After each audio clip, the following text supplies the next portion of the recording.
उठाइए ना, उठाइए उठाइए, हाथ उठाइए, आइए उठाइए, सामने देखिए सब लोग, सामने देखेगा।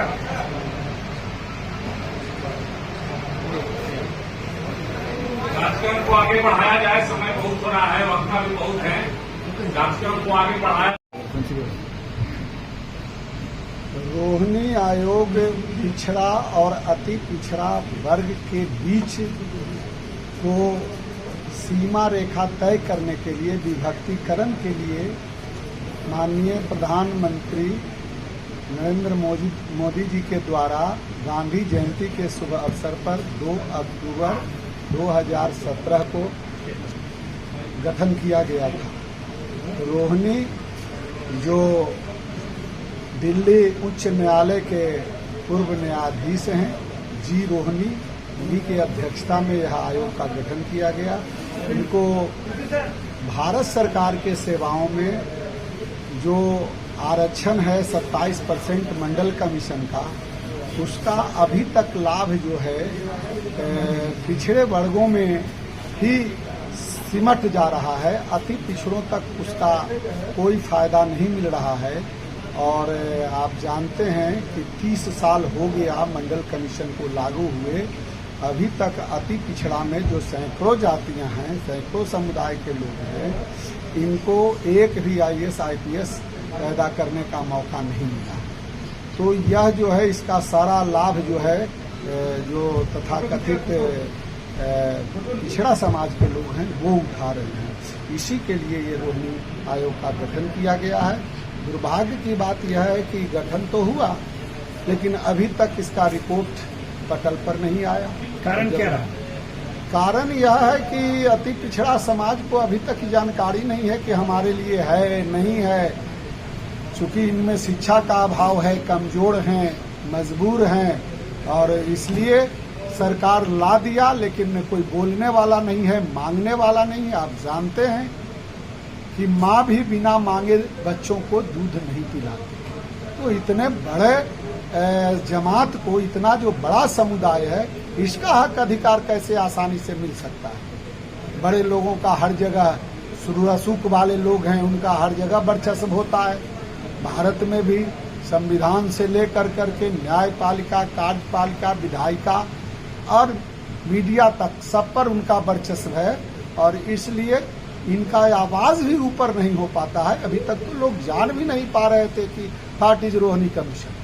तो फिलहाल अभी जो वर्तमान राजनीति है, कहीं न कहीं अति पिछड़ा सेंट्रिक है, उसके बावजूद इतना बड़ा आरोप लगा रहा है कि रोहिणी आयोग की रिपोर्ट जारी नहीं की जा रही है, नहीं इसको लेकर के आरोप इसलिए लगा रहे हैं कि मांग क्यों नहीं उठ रही है? मांग अब उठा रहे हैं हम लोग, और आरोप भी इसलिए लगा रहे हैं कि 13 बार उन्होंने एक्सटेंशन क्यों किया। उन्होंने ही तय किया था ना कि 6 महीना के अंदर रिपोर्ट देना है, फिर लागू नहीं हुआ तो उनको उस पर कार्रवाई करना चाहिए या आयोग से पूछना चाहिए कि आपको क्या प्रॉब्लम है। सो अभी तक रिपोर्ट आप क्यों नहीं दे रहे हैं, पेश कर रहे हैं? अगर पेश कर दिए होते फिर लागू करने की बात होती। इसलिए तो यह माना जाए कहीं न कहीं अति पिछड़ा समाज बटा हुआ है। अब वो कहीं न कहीं सत्ता पक्ष कुछ न कुछ अपनी स्वार्थ सिद्धि के लिए लोगों का सहयोग तो ले लेते हैं, लेकिन उनके अधिकार को लेकर कहीं न कहीं संकुचित हो जाते हैं। निश्चित। तो आखिर अगली लड़ाई कैसे होगी? अब तो लड़ाई होगी। आज तो कल है जो कि 13वां एक्सटेंशन का अवधि पूरा होने वाला है 31 जुलाई को।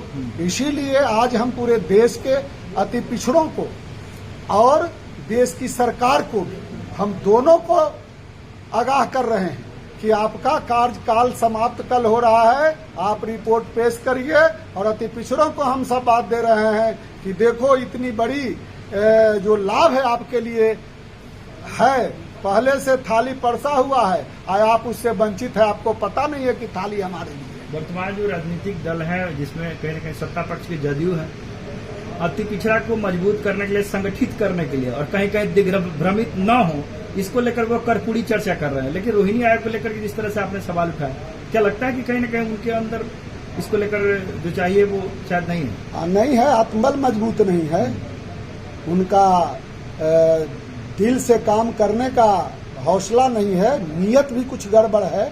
अगर उनका नीयत सही होता, उनको हौसला रहता, तो जो सत्ता पर बैठे हैं उनको कानून को बनाने में और लागू करने में कोई देरी होता यानी है? कुल मिलाकर कर्पूरी के नाम पर लोगों को संगठित करके अपना राजनीतिक लाभ जी जी, ये सब अति पिछड़ों को ठगने का काम कर रहे हैं, बरगलाने का काम कर रहे हैं, पार्टी के नाम पर और जाति के नाम पर, ये दोनों नाम पर बांटने का काम कर रहे हैं।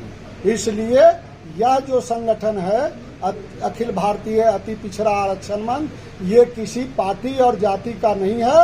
यह मंच अति पिछड़ों का जो लोग हैं और ये नॉन पॉलिटिकल ऑर्गेनाइजेशन। आगे अगली कार्य योजना क्या अगली होगी? कार्य योजना आज हम लोग बनाएंगे आंदोलन का कि अगर कल रिपोर्ट पेश हुआ सरकार का, हम स्वागत करेंगे और उसको लागू करने का मांग करेंगे। अगर रिपोर्ट पेश नहीं हुआ तो पूरे देश में आंदोलन। क्या इसको लेकर न्याय के शरण में भी जाएंगे? हाँ, जरूरत पड़ेगा तो पहले तो सरकार को और अपने लोगों को जगाने की कार्रवाई होगी और आवश्यकता पड़ेगी तो हम न्यायिक लड़ाई भी लड़ेंगे। ठीक, परिचय दो। कुमार बिंदेश्वर सिंह। मंच में क्या है, किस रूप में? ऐसे रखिए ना ठीक बात। ठीक ठीक।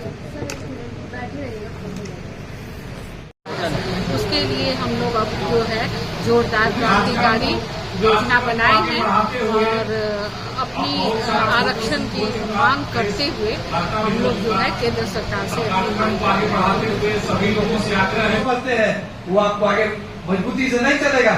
इसीलिए इस आज जो सम्मेलन हो रहा है, मैं सम्मेलन में विदेशर जी, सुभाष जी और जितने भी हमारे साथी हैं उन तमाम लोगों से कहेंगे इस सारी बातों पर अध्ययन करके दिल को साफ करके मजबूती से कमेटी बनाइए, पदाधिकारी बनाइए, तब जो है संगठन आपको मजबूत होगा। और ये 100-200 का नहीं, जन अति पिछड़ा 27% नहीं है, हम लोग बहुत बड़ी आबादी में है।